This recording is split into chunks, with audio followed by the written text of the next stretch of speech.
So a big topic that we spoke about only about a month ago was about how GameStop was getting into the retro game business in the Louisiana area / Alabama and New York City. They were taking trade-ins, not all games, but a good amount of like the more popular items for was it 6 major systems: NES, Super Nintendo, N64, PlayStation, Dreamcast, and Genesis. Right, they bypassed the more obscure things like Sega Saturn. Sure. And so there was controversy or people talking about, will the prices rise or not? We'll see what happens. And so finally GameStop came out, I think it was like 1 or 2 days ago. You can now purchase the games online in the store because the retro games will not be for purchase in GameStop. No. They're just going to be online only. And that's going to be an important point for later. So basically, the discussion is about these prices and what we think of them from the service. And we can go into other aspects of these prices and what they mean. So we're going to start with really the NES stuff, and I wrote down some of them. Or we just go to the website, but I wrote down a bunch of them. I have a very professional sheet of notes that I can also read off of that I ripped off the back of a magazine in the hotel. So if you go to GameStop's website, you can find this. It's not really on the front page, you can find it, and here's the and then you have some classics by system, and then you have some examples. We'll just leave the exampals up here, some of them. And this is a good example right here we'll get into. But we'll start with some NES prices. Well, I think... Which I wrote down separately because I don't have the internet in here. But I'll just put down some of these, and we'll keep some of this open. But for starters, like for example, the systems are $60 each. For the NES Model 1 and the top loader. And people at first were like, wow, the NES top loader is $60. So... I feel like that's, okay, we're starting with that. You can start with that as a point. There's a lot of things that they have on there for what looks like a relatively decent price, like an NES top loader for 60. They have Suikoden 2 up there for I think 80 or something. There was a few other things that generally go for much more that were very cheap, or at least half price, 3/4 price. Sure. The problem is they weren't in stock. No. And as someone who constantly checks GameStop's prices because I have to remain competitive, this is something that they do a lot. They will take something, say like a Xenoblade Chronicles after it gets scarce, and they will list its used price at $45, but they won't have any in stock. And this is kind of a bullshit way of them. Basically, they can give you less for your trade-in for as long as they keep that price point where it is. And once they build up a certain amount of stock, they can do whatever they want with the price. There's no guarantee that price will stay at that level. So some of the prices that people are kind of excited about, you're going to notice none of it's in stock. Yeah, real quick, if you look at like the Dreamcast section, maybe 5% of the games are listed or actually available at this point. There's like 5 or 6 pages of games that are for sale, and maybe 5 were available. So yeah, the problem, so for a top loader, yeah, $60 is fantastic if it's in stock. But people are going to then come into the store, trade in, and get what, $20 of credit? No, probably 10. $10 of credit per color. Once they get enough, once price. Once GameStop gets what, like 20 or 30, get them, and then they got to ship them to the warehouse. They say they can jack the price to 100, 120, and charge whatever they want. Right. So then at that point, it's not a deal anymore, plus shipping and handling on top of that. So for one, you have to be wary of this.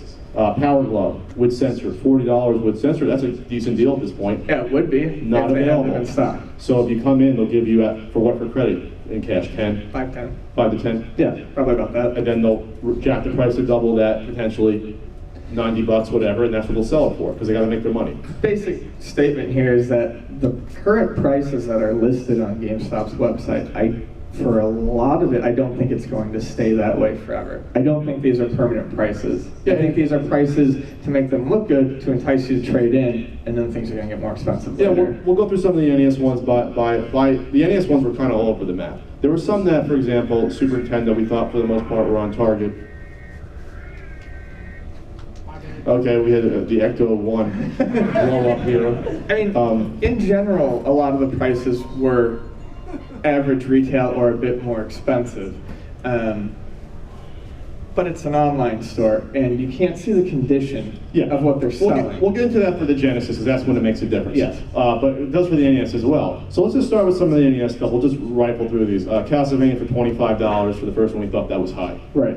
Power Pair for $25. We kind of disagree on this one. I think that's too expensive when you add in shipping. Shipping will be $15 for a Power Pair. Oh, I didn't disagree. I mean, I said it especially because you know these guys aren't testing these power pads. They're not playing world-class track meet when these come in. Mike Tyson's Punch-Out! 35. I think at that point that's reasonable. At this point, because it's so popular, sure. Yeah, I think we need to preface by saying that there's people online that are saying, well, the deals are really high and blah, blah, blah. And it's like they're basing a lot of their prices on eBay and what they probably see at whatever retail store they decided to go online to, Lukey Games or whatever, whoever at GameStop decided its prices. So it's like you're not gonna get a deal at GameStop, obviously. This isn't flea market prices, obviously. Right, I hate to say it, but if that's what people are paying on average, a retail chain is going to charge that. Sure. So what were you saying when we were discussing this before? The day of the deal is over for the most part when it comes to retail stores. Yeah. And look at this as a retail store. So we have Ghosts and Goblins for 15. That's about double what it should be going for. So that one we thought was too much. I really think Kirby's Adventure Yes. for $25 is a crime to be that much. That's really shooting for the moon.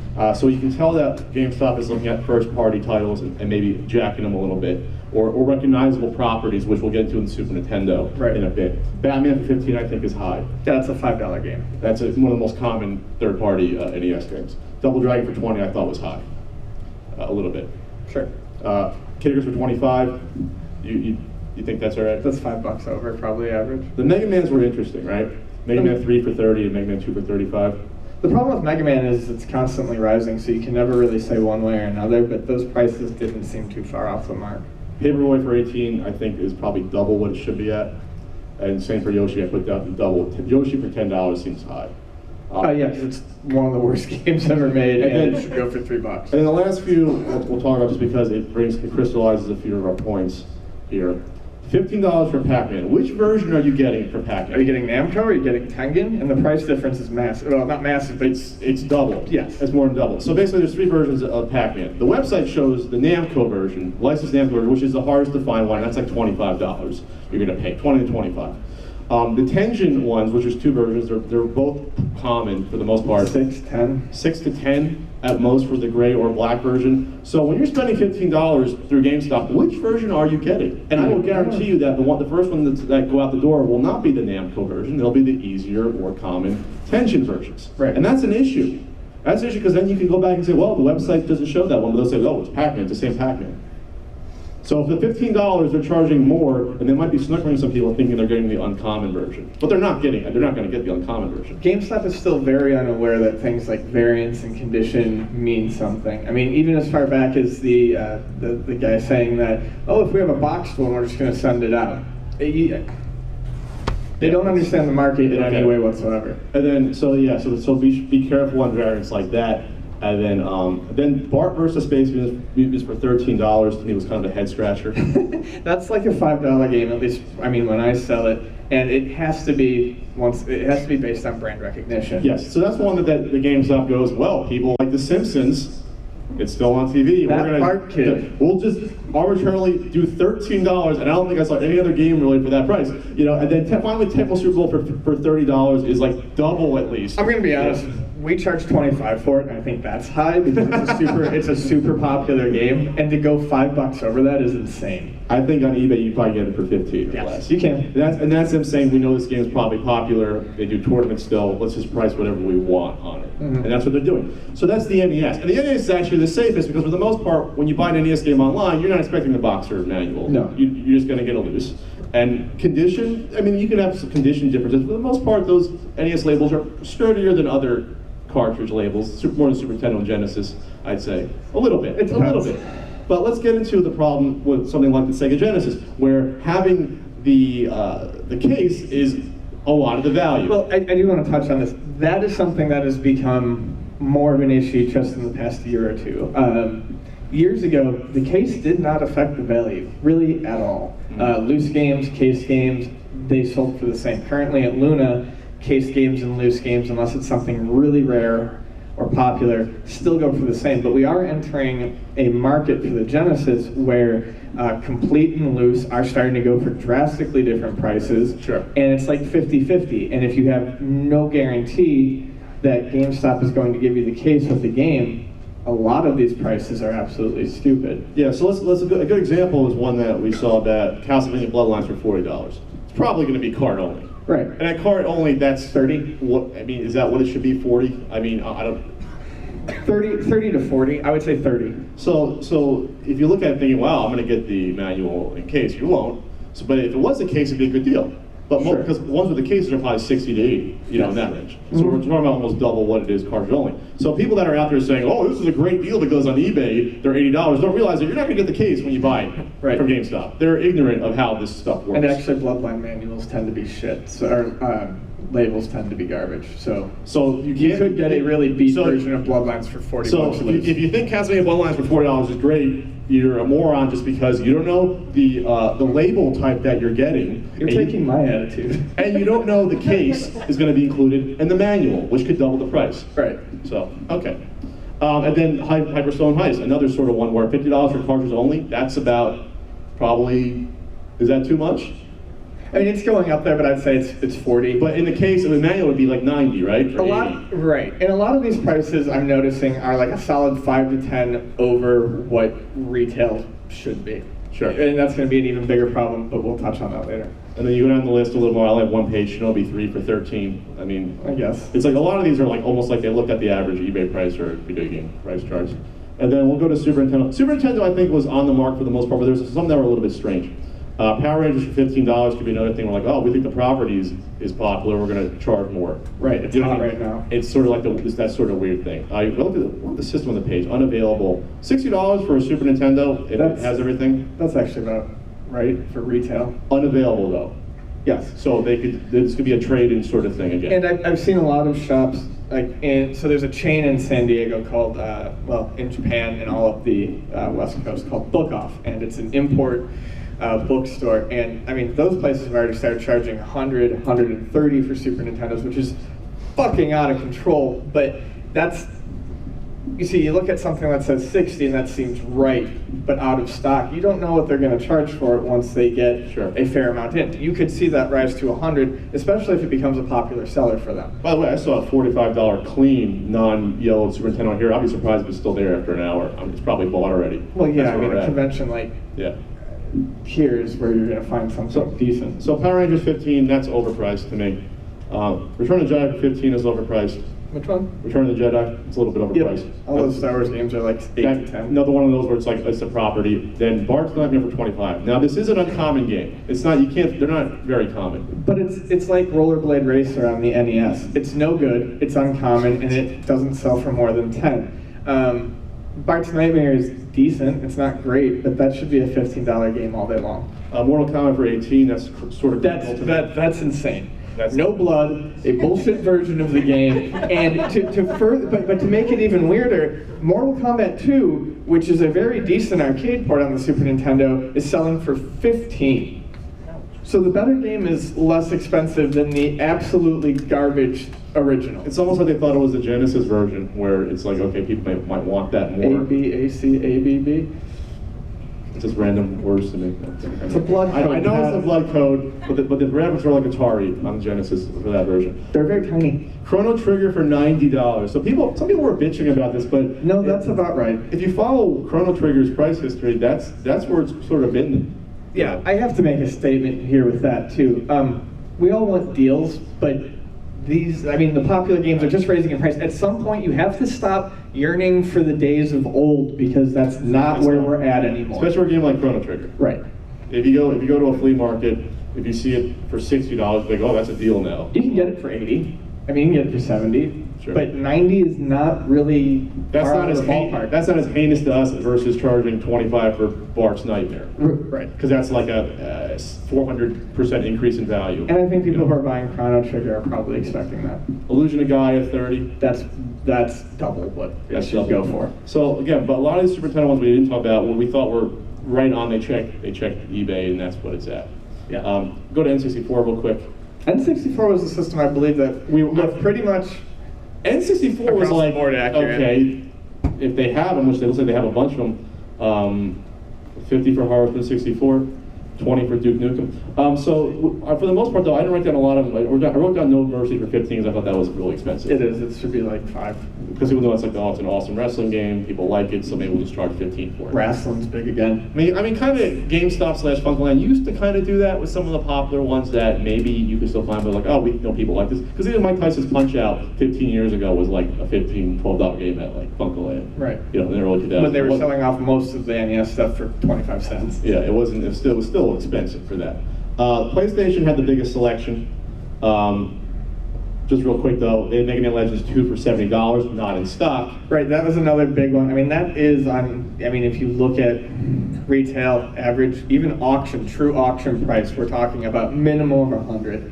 That's another one that I actually, and here's the thing that's scary, especially with PlayStation games that are that expensive. Loose disc is a way bigger bummer if you get that in the mail than loose cartridge. Yeah. If you paid, even if they did sell it for 70, if you paid 70 for a loose disc of Mega Man 2, I'd cry. Yeah, we're talking, there's a bug on your head, which is funny. Hi there, Fly. You should have said anything. We're talking like Genesis, the case can probably, if not double the value, be close to it, whatever, 70% more potentially, depending on the game. But for having the case and manual for a PlayStation game, that's like, you're gonna get to double the price. If you don't have a case and manual for a CD-based game for any system, and it's a popular game, the value honestly plummets to almost next to nothing. And people will still pay, 30 to 40 for a loose disc for Mega Man Legends 2, but I mean, they gotta find the case and manual and pay through the nose for it. Yeah. You're gonna piece that together for more than you would pay if you just got it all together in one. So again, Tales of Destiny 2, $90, not available. So it's like, if it's not available, you can't, these prices are meaningless if they're not available. Because like I said, they can change whenever they want. Right, I highly doubt these are final prices. And honestly, what's the odds someone's gonna trade in their Tales of Destiny to for fucking $15 so they can get an ad in 2016? Who's gonna do that? No one. So you gotta think about that as well. And plus, this is still not rolled out nationwide yet. No. It's just still pilot too. Yeah. So maybe they're thinking this is what the prices will be, and then this is, I know that price list came out, scrolled, with some of the prices that were given. We didn't see like Tales of Destiny 2 in there, I don't think, so I don't know what they'd even give and if that'd be accurate. So that fly loves you, by the way, flies back. I washed my hair this morning. Shit. But so you look at the prices though, they're a bit all over the place. A lot of them, if you were to take an average, they're about average retail. Yeah. But this doesn't mean shit. And why doesn't it mean shit? You don't know what kind of condition you're getting. You don't know if you're getting the box. You don't know if you're getting a manual. This isn't a threat to physical stores like us, because you can come in, hold it. You? Me. Okay. Well, Trey and I. Hi, Trey. You're not here. You're behind here somewhere. But you can come in and you can see what you're buying. You know exactly what you're getting. Even on eBay, there's no reason for someone to go to GameStop when they can go to eBay and at least see pictures of what they're buying. Yeah. So regardless of the fact that the prices really aren't super awful, they would have to drop them fairly considerably based on the fact that you are buying blindly and you can't because it's a risk. Yes, it's a huge. It's a mystery box you're buying. For example, we didn't talk about Dreamcast that much. System was $50, which wasn't available, so no one traded in the Dreamcast yet, I guess, or not enough of them to put it up for sale. But all the Dreamcast games, out of all the Dreamcast games, there was like maybe 2 or 3 available for sale, including Sonic Adventure, and that was it. It was like, they didn't even have like the common games for sale. What did they have Power Stone 2 at, 60? Or 70? Yeah, 70. I think we saw it for 60. 70 is, that's another one where if you buy it and you got a loose disc, you would cry. You would run your garments and gnash your teeth. You'd be very because you wouldn't want to spend more than $15 on it, or $20 on it, by the disc. 20 loose, 15, yeah. So, and Alan likes you. Likes both of us. So either way, I think if you say, woe the world, these are the most horrible prices, I think you're wrong. And I think you're wrong if you say these prices are great. I think you have to be careful you have to be even so big. You got to be very careful, because for the most part these prices are on target. But again, if you're buying a Super Nintendo or Nintendo game, that could be fine. But if you're buying a Dreamcast game, where you don't know if you're getting the case, or a Genesis game, you don't know you're getting the case, right. They would be relatively on target if you knew what you were getting. Sure. And like I said, a lot of these I could see being raised as time goes on. You sure you washed your hair? That fly's loving you again. I washed the shit out of my hair. You had shit in your hair last night? I don't remember that part of the evening, of the excursion. It was pretty impressive. So there's not much more we can talk about with this. It's interesting. I still don't know the odds this is going to go national and deal with it. No. I mean, so I have a friend behind enemy lines who's a manager at a GameStop. The enemy. Cobra, the enemy. Yes. I can't name him. He wears a ski mask at all times. He sends a lot of business our way. He's a super nice dude. But even like as of 2 weeks ago when we were talking about this, there's managers all over the country in GameStop, even regional managers, who really don't know anything about this retro thing going on.